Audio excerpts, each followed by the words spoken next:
Matthew chapter 5. We have here, in essence, the teaching of Jesus.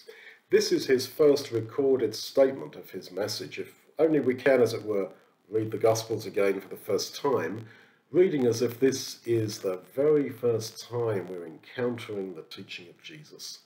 Then we'll enter into the sense of high expectation, which there is here.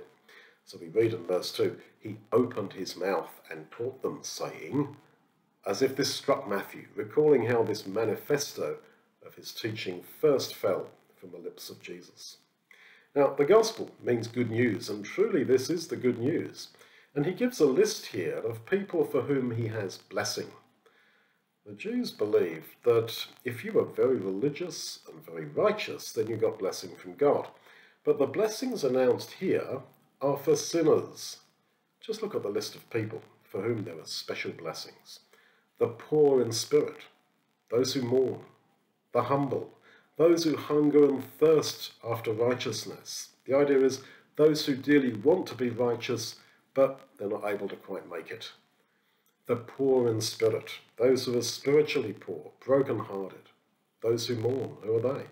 Well, in the Old Testament, mourning is nearly always used about those who are mourning for their sins, or because of the consequence of their sins.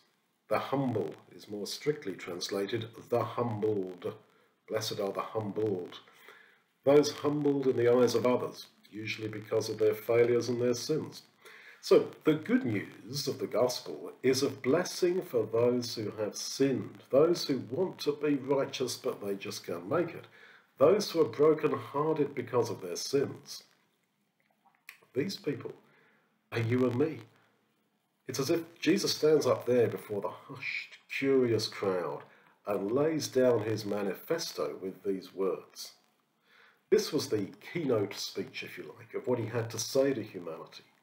Everybody was waiting to hear what his message really was. And this is what he said. He was saying, this, guys, is what I essentially and most fundamentally seek to tell you.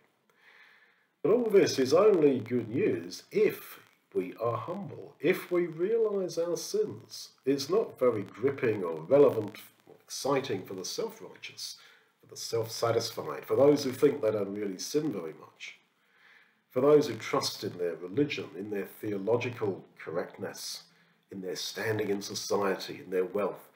These amazing words of comfort are not really amazing for those people.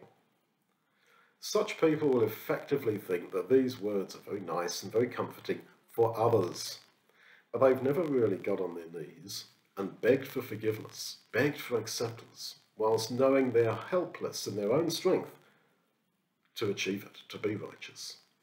We find Jesus on the floor, on your knees. That's where you find Jesus. Kneeling before God, begging for mercy for our past sins, whilst wondering how ever we're going to be good and righteous in the future. Knowing we lack the steel in our will, the iron in the soul, to be self-controlled and righteous enough. If you've not knelt on the floor before God and Jesus in this way, in this spirit, you need to. Only then will you read these words of blessing and know that, wow, this is truly good news for me. And you will cling on to these words in gratitude for the rest of your life.